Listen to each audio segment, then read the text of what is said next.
Greetings Garrett fans, I'm Eurogamer's YouTube editor Ian Higton. It's been 10 years since Thief Deadly Shadows, and the announcement that Eidos Montreal were working on a new Thief game has made a lot of gamers very excited.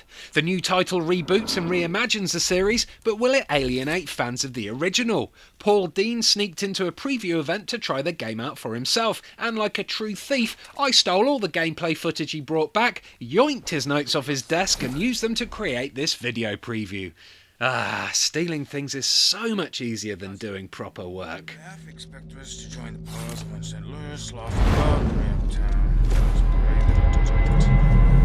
Thief is going to be different. Of course, the series is being rebooted and reimagined after 10 years in the shadows, so it's bound to step forward cloaked in a very different mantle, and it's unreasonable not to expect some substantial changes.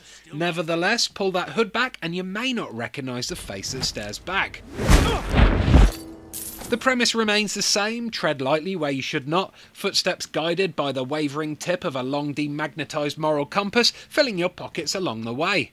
With a sack full of specialised tools to aid in evasion and escape, Garrett the Thief is a kleptomaniac Batman, flitting through the darkness or dashing across rooftops, occasionally taking pause to mutter in gravelly tones before prising open another window or rooting around in another sock drawer.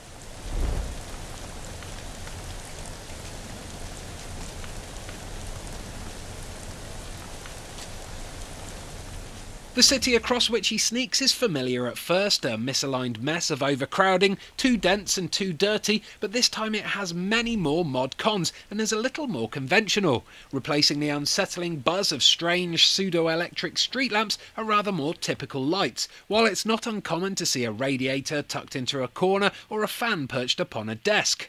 Playing through the first two chapters, there is a sense of a more Victorian atmosphere, but there's still space made for the unnatural, for esoteric cults, for those strange murmurs in the dark. There's a lot more detail in this new city, a lot more to do, and certainly a lot more to touch. The game opens with you, playing as Master Thief Garrett, stood over a sleeping man in a plush, comfy bedroom, and within moments you're throwing open cupboards, searching through desks and clearing shelves. You can take his cutlery, you can take his money, you can take a lot of cheap items of no particular consequence, just for the fun of it. From another room nearby you can also find and take the first of many pairs of scissors that you'll find scattered throughout the opening levels. There are a lot of scissors to find in Thief, hidden in a lot of different places.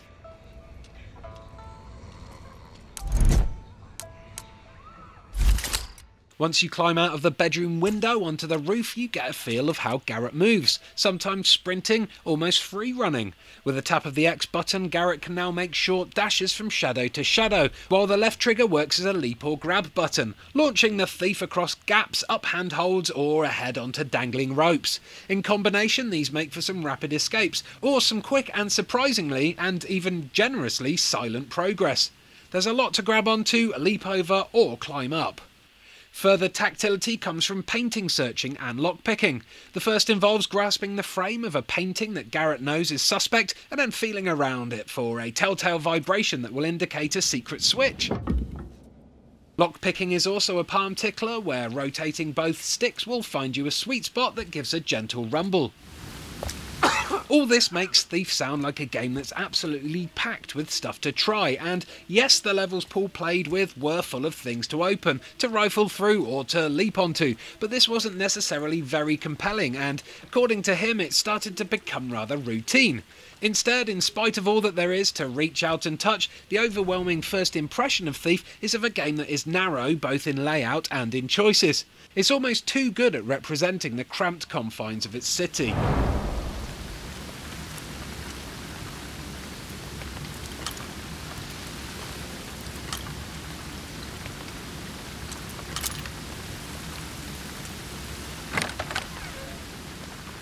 A few guards, residents upstairs. Stealing the mask shouldn't be a problem. The opening was a tutorial, a gradual, linear and didactic introduction to Garrett's talents, but what came next didn't appear that much broader. Subsequent areas felt like corridors and small rooms. Streets were tight and winding without the possibilities that greater space might be present, while the opening interiors were low and cramped. There wasn't a sense of choice, of alternative routes. When Paul made his way into a foundry through what looked to be the game's first major location, he wasn't presented with a large building that might offer multiple routes of entry depending on the tools he used, but instead he found himself first navigating through a distinct entrance area before then moving through different parts of the interior one after another in a manner that felt much more guided and at times even dictated. For example, at one point a climb up an outside wall had the camera switch to a third-person view, with the route he needed to take subtly highlighted in blue.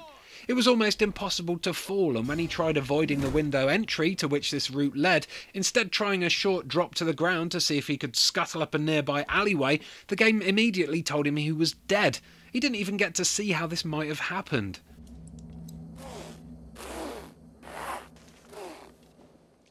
Perhaps the designers didn't want anyone to miss the exposition that waits around every corner.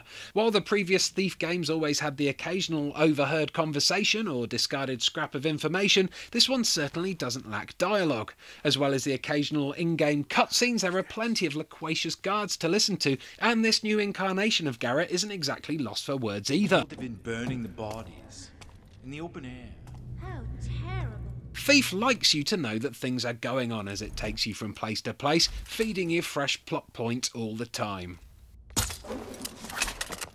A more directed Thief game isn't necessarily a worse one, but a less deadly one is out of character, and as Paul tiptoed through all these conversations, peeked into more drawers or stole away more scissors, it seems he rarely felt any sense of peril.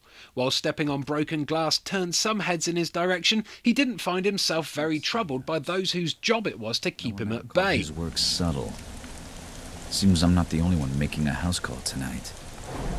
Even though he was trying the game's medium difficulty level, he was only spotted at his most careless, and he found it difficult to make much noise. He was seen and not heard. There were a few moments of fear. For instance, a fumble while picking a lock momentarily woke a guard who was asleep, though he immediately went back to dozing. Unfortunately, when the alarm finally was raised, even the ensuing fight was of little consequence.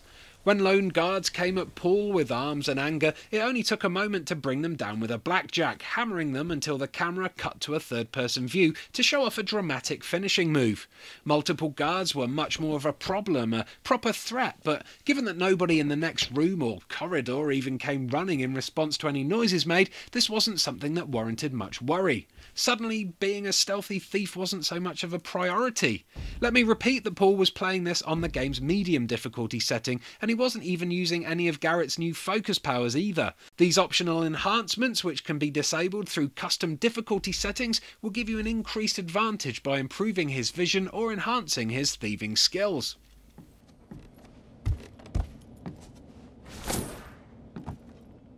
From the preview, it's unsure whether Thief is going to be a game about subtlety, or even one that will need such a careful ear. It feels faster and fiercer, but also smaller, something that could appeal to the more action-oriented players, and which isn't likely to sit comfortably with fans of the old series. That doesn't mean that it can't succeed on its own merits, but it doesn't give the impression of a game that presents the freedom of its forefathers. It's a very different creation, but then it's separated from those predecessors by a substantial span of time. What a difference a decade makes. Thanks for watching, guys. If you want to check out Paul's written preview, head over to Eurogamer.net right now to check it out. There's a link in the description. Oh, and make sure to subscribe to the channel for more Thief coverage and tons of other cool stuff in the near future.